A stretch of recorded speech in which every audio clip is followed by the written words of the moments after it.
Buenas tardes, bienvenidos y bienvenidas una tarde más a compartir con nosotros este ratito de educación inclusiva. Esta tarde vamos a tratar uno de los temas que a mí me apasiona, que es el trabajo por proyectos. Pienso que es fundamental para hacer una buena atención a la diversidad trabajar por proyectos, porque nos permiten buscar múltiples tareas con múltiples productos intermedios y finales, y además nos permite trabajar en equipo al profesorado y al alumnado, porque cuando uno acomete la realización de un proyecto siempre requiere no solo del trabajo de una persona o de un profesor solo de la materia, sino que va a requerir que intervenga a lo mejor algún especialista, algún experto, alguna familia, diferentes elementos y diferentes personas de la comunidad educativa. La propuesta metodológica que realiza un profesor a la hora de trabajar una materia es fundamental, y no solamente la que realiza un profesor, sino la que realiza el equipo de profesores de un centro o el equipo educativo. Imaginemos que tenemos este profesor que trabaja con esta propuesta metodológica. Tenemos otro profesor que trabaja con otra propuesta metodológica diferente. Tenemos otro profesor que trabaja con otra propuesta metodológica diferente. Está muy bien, las propuestas metodológicas son amplias y siempre deben de ser diversas. Y considero que cada cual está seguro en la propuesta que desarrolla en su aula. Y eso es importante, que un profesor tenga seguridad en su propuesta metodológica, me parece que es importante y fundamental. Pero también me parece muy imprescindible que se pongan de acuerdo y que cada uno desarrolle la propuesta metodológica conjunta para que puedan consolidar una propuesta metodológica para todo el centro o para el mismo equipo educativo. Es importante que lleguemos a consensos de cómo vamos a trabajar con el grupo de alumnos y cómo vamos a realizar todo lo relacionado con la gestión del aula, porque cuando uno está trabajando una determinada materia, también está haciendo una enseñanza transversal de emociones, de gestiones, de conflictos, como ya hemos visto anteriormente. Entonces, la propuesta que el profesor de forma individual y que el equipo educativo de forma coordinada realiza es importante. A la hora de elegir trabajar por proyectos, pues es fundamental que haya coordinación, que haya consenso y que haya oportunidades y posibilidades de que todos participen en la elaboración de ese proyecto. Ahora vamos a hacer un repasito rápido de cuáles son los grados de concreción del currículum, pues por refrescar un poco la memoria y porque aquellas familias o aquellos profesores o aquellas personas que no lo conocen, porque aprendan un poquito también de cuáles son los grados. Primero está el gobierno del Estado, que hace leyes orgánicas, hace los reales decretos, hace órdenes ministeriales. Ahora tenemos la nueva ley llamada CELA, pues se supone que la van a seguir incrementando desarrollando a través de decretos, de órdenes, tal. Una vez que el gobierno ha puesto las leyes, luego hay un segundo grado de concreción que son el gobierno de las autonomías. También cada autonomía luego hace sus decretos, sus órdenes, sus resoluciones. El siguiente grado de concreción es a nivel del centro educativo. Pues tenemos el proyecto educativo del centro, el proyecto curricular del centro, el reglamento de régimen interno. El centro ya va ajustando cada vez más su autonomía. Luego, dentro del centro están los departamentos en secundaria, que realizan las programaciones didácticas. Entonces, ya ahí vamos concretando y nos vamos acercando mucho más al currículum del día a día, ¿no? A la programación de aula, ¿no? Luego están los equipos educativos que hacen las unidades didácticas. Y por último tenemos el profesor, que que el profesor ya decide si va a hacer un trabajo por proyecto, si va a hacer una tarea, si va a enseñar un determinado contenido de forma magistral en la que hace una presentación del contenido, luego los alumnos hacen una práctica rellenando fichas en el cuaderno y luego hacen una evaluación, o si hace otra propuesta curricular basada en la gamificación o basada bueno, pues en otra propuesta, ¿vale? También tenemos... seguimos con los niveles de concreción. Primero estaría el diseño curricular base, que también es el que tenemos ahí, que ahora está muy... Bueno, pues ha habido unos debates en torno a cuál va a ser el proyecto, el currículum. Luego está el proyecto curricular del centro, que también ha concretado. Luego está, como hemos dicho, la programación del aula. Y luego el último nivel de concreción es cuando ya el profesor programa la tarea concreta que va a realizar. Es importante que tengamos claro todos estos pasos para que sepamos que el profesor sí tiene libertad a la hora de elegir cómo trabajar con el alumnado. Puede elegir una forma que sea, bueno, pues mayoritariamente centrada en el alumno medio, o puede elegir una propuesta o una tarea que permita que sea flexible, que sea abierta y que se pueda ajustar a determinados niveles y grados de competencia y curriculares. Entonces, bueno, pues yo hace tiempo pues que dejé de hacer adaptaciones curriculares, porque las primeras adaptaciones curriculares las hice en el año 1989-90, con lo cual ha pasado ya mucho tiempo, y lo que hacía, mira, todavía era EGB, y entonces lo que hacía era, pues cogía el libro de lengua, el libro de naturaleza o de sociales, y el mismo tema que había allí, en este caso era el aparato digestivo, pues intentaba que el alumnado, cuando estaba en clase en la hora de naturaleza, pues hiciera la misma tarea del grupo clase, pero a otro nivel, a un nivel más bajo. Entonces lo que hacía era que adaptaba, ¿no? Adaptaba un poco la tarea, ¿no? Pues bueno, pues aquí era el aparato digestivo, pues yo ponía, dibuja la merienda de Pablo, por lo menos que el chico relacionara con algo de su vida cotidiana el tema que estaba haciendo, ¿no? Partía un poco de sus niveles de conocimiento, ¿no? De sus conocimientos previos, mejor dicho. Luego, pues nada, luego coloreaba un esquema porque los demás estaban con el esquema. Él tenía que aprenderse porque entraba por la boca, total. Que como podéis ver, yo ya en el año ese ya hacía, los alimentos, la dieta, la leche, bueno, pues yo hacía las adaptaciones curriculares. Este es un poco lo que hacía de naturaleza. También tenemos el de sociales del mismo año, de un chico del colegio de Olivares. Y entonces, bueno, pues igual, esta aquí era Andalucía, pues como el chico tenía que recortar, tenía que hacer mucha motricidad fina, pues bueno, pues se iba ajustando, o se iba, mejor dicho, adaptando entonces a lo que el alumno pedía.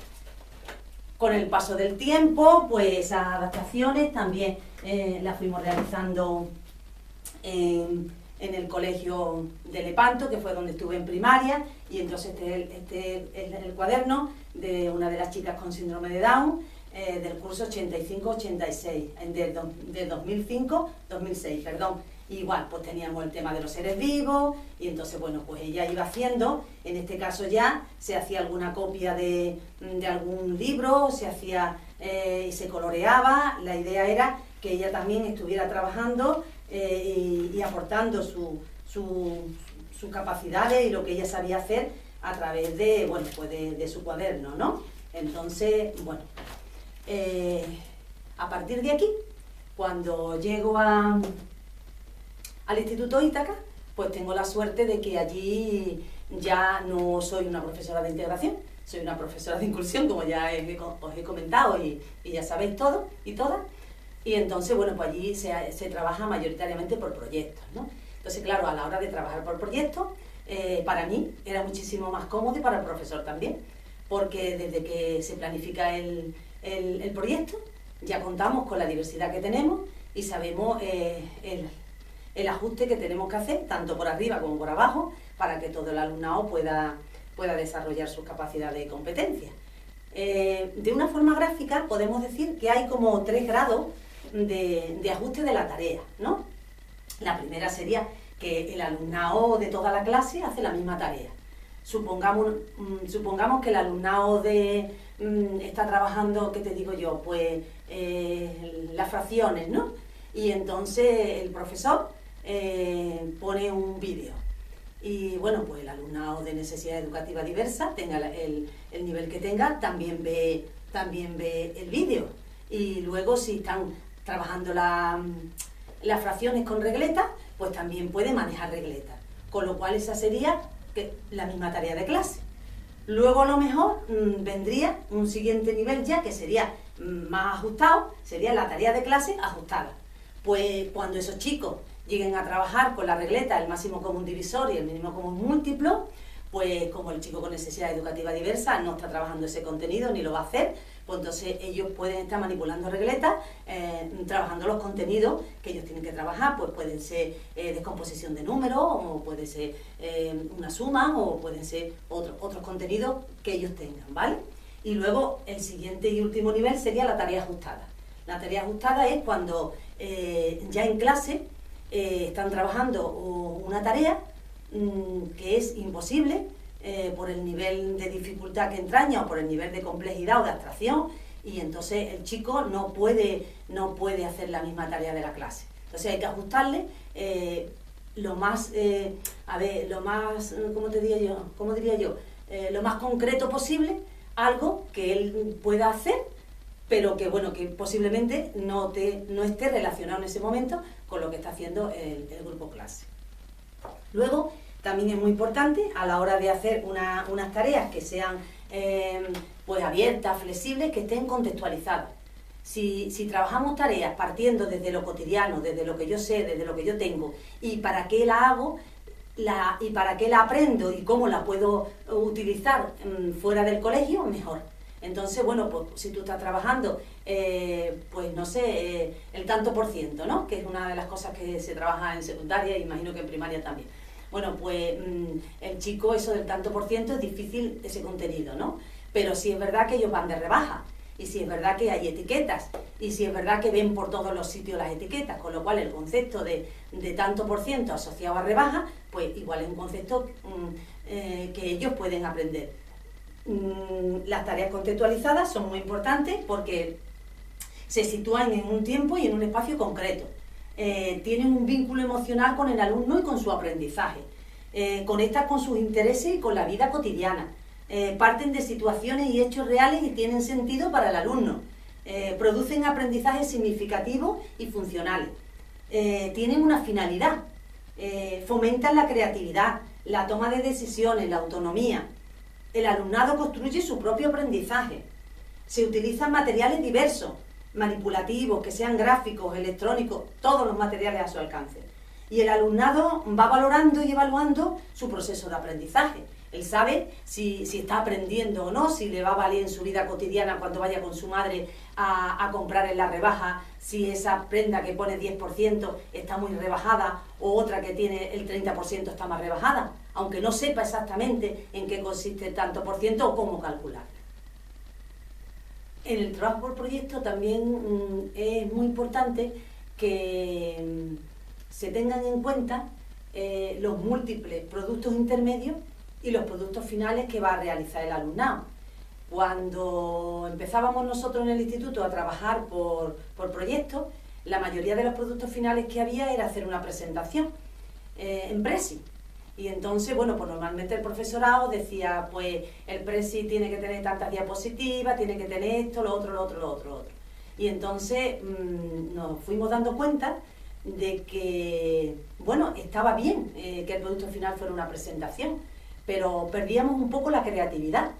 Y además era bastante aburrido, entre comillas, escuchar a un equipo presentar su Prezi, otro equipo presentar su Prezi, otro equipo presentar su Prezi, y así en una materia, en otra materia, en otra materia. Entonces nos dimos cuenta que era mucho más importante dejar que cada equipo, teniendo en cuenta las capacidades de sus miembros, decidiera hacer el producto final como quisiera, ¿no? Entonces, desde entonces hemos podido ver que a lo mejor un equipo que tiene muy buenas capacidades hace un vídeo, otro equipo hace una maqueta, otro equipo lo presenta como un teatro, otro equipo construye un juego de mesa o un juego de gamificación, Hay incluso chicos y chicas que han llegado a hacer algo en 3D o con las nuevas propuestas estas que hay ahora de poder hacer de realidad virtual y todos esos temas. Entonces, bueno, pues el trabajo por proyecto nos está permitiendo no solamente desarrollar una materia o un campo, sino que nos permite que el alumnado desarrolle todas sus capacidades y todas sus competencias, y además de una forma agradable, de una forma comprometida, porque cuando uno está trabajando en el proyecto, uno se hace responsable de la parte que le toca trabajar y le toca enseñar a su compañero. No basta que yo aprenda la parte que yo hago, eso no es trabajo en equipo, eso sería trabajo en grupo. Todo el equipo, cuando termina el proyecto, tiene que saber todo lo que se ha trabajado, lo que ha trabajado él y lo que ha trabajado sus compañeros. Por supuesto, el chico con necesidades educativas diversas tiene ajustadas las tareas que va a hacer dentro del equipo, porque normalmente ya los compañeros del equipo lo conocen y saben qué puede hacer. Y si no lo tienen claro, para eso está el profesor, para eso está el profesorado especialista y para eso está el profesorado que trabaja en docencia compartida dentro del aula ordinaria. Como vengo comentando, es muy importante trabajar en equipo, trabajar por proyectos, pero también es importante el trabajo individual. No todo lo que se trabaja en clase se trabaja siempre por proyectos. Hay tareas, hay conceptos, hay contenidos que no se trabajan por proyectos, se trabaja con otras propuestas. Entonces, bueno, pues eso también el equipo educativo lo tiene que tener claro, y el profesorado también, ver si esta vez es importante realizar un proyecto o no, porque a la hora de elaborar un proyecto se requiere esfuerzo y se requiere implicación, buscar todos los materiales, todos los recursos, tener muy claras las ideas, montar el proyecto. No es fácil, y si se hace en los coles que lo hacen los profesores en solitario, requiere bastante esfuerzo, así que tenemos que priorizar qué se va a trabajar por proyecto. Luego, los proyectos pueden ser diversos. Ahora hay muchísimos proyectos que se hacen por la plataforma de Twinning, que te permiten hacer proyectos con otros países europeos. También es muy importante los proyectos de aprendizaje de servicio. A mí son los que más me gustan. Creo que ese tipo de proyectos son fundamentales, porque además ayudan muchísimo a concienciarnos de lo importante que es la cooperación, la colaboración fuera de la escuela. No solamente ya hacer un proyecto por hacer un proyecto, por aprender un contenido, sino que siempre tiene ¿cómo te digo yo? Un enganche, una posibilidad de ayudar a la sociedad y de mejorarla. Entonces, los proyectos de aprendizaje de servicio me encantan. Luego hay proyectos que están centrados también en gamificación. Entonces, la variedad es tan amplia y la duración también es diversa. Tú puedes hacer un proyectito que tienes menos experiencia y hacer un proyecto para una semana o para 3 días, o puedes hacer un proyecto para 2 meses, o puedes hacer un proyecto que sea multidisciplinar, que durante todo el trimestre en varias materias se esté trabajando ese proyecto. Entonces es un campo tan amplio que yo animo a todos y a todas a empezar. No hay que empezar con grandes cosas, sino que se puede empezar a hacer un proyectito pequeño, o con tu compañero de nivel, o con tu compañero de ciclo, o entre tu compañera de lengua y la compañera de educación física, por ejemplo, ver algo. La idea es dar el primer paso y estar seguro de cómo lo va a hacer, y sobre todo, y viendo los procesos de aprendizaje que hay, y ver también cómo se van evaluando, cómo el profesor va tomando conciencia de cómo se enseña y cómo se aprende en esa situación de aprendizaje. Y luego, claro, es fundamental para mí trabajar siempre en docencia compartida. La docencia compartida, como siempre digo, a mí me ha permitido cumplir el sueño de la inclusión, porque no es lo mismo trabajar en coordinación con un profesor dentro de un aula que trabajar de forma individual fuera del aula y con un niño. Eso, yo que lo he experimentado ambas cosas, tengo claro a día de hoy que, bueno, pues que es como comparar el jamón de pata negra de 5J con el jamón de York, ¿no? Entonces no tiene nada que ver. La docencia compartida, a veces, muchas veces, sin darnos cuenta, la hacemos más de lo que creemos, ¿no? Entonces, pues, también tengo aquí una infografía en la que podemos ver un poco que la docencia compartida pues la hace el profesorado de distintas materias y niveles, con la profesora de pedagogía inclusiva que trabaja siempre dentro del aula. Eso sería una docencia compartida. También sería docencia compartida, 2 o 3 profesores trabajando juntos en un taller, en una tarea integrada a nivel de centro, pues también. También se hace docencia compartida cuando el profesor de alguna materia con el auxiliar de conversación a lo largo de todo el curso. Esas personas que vienen de otros países a trabajar con el profesor de la materia de física y química, toda la parte de inglés, ¿no? En los centros bilingües. Pues el profesor o la profesora con el profesorado del MAES, pues también. El MAES es el máster que hacen los profesores para poder dar clase en secundaria, ¿no? Pues también hacen docencia compartida cuando vienen. El profesorado con profesionales especialistas que realizan un taller dentro del aula. Profesores trabajando juntos en alguna materia a lo largo del curso. Pues igual hay 2 profesores que están trabajando todo el curso en el ámbito sociolingüístico.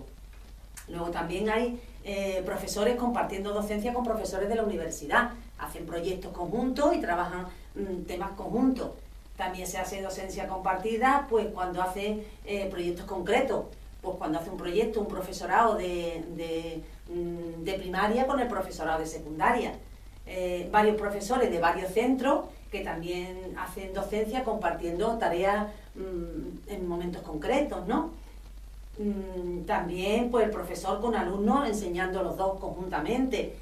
Profesorado compartiendo docencia con múltiples profesionales dentro y fuera del centro, de forma puntual, cuando viene a hacer un taller de emociones, o cuando viene el profesorado a hacer un taller de prensa.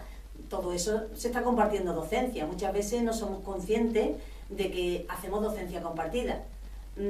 Otras veces, sí es verdad y cierto, que cuando vienen a hacer el taller de emociones, hay profesorado que dejan a las personas que vienen a hacer el taller con los niños y ellos se van.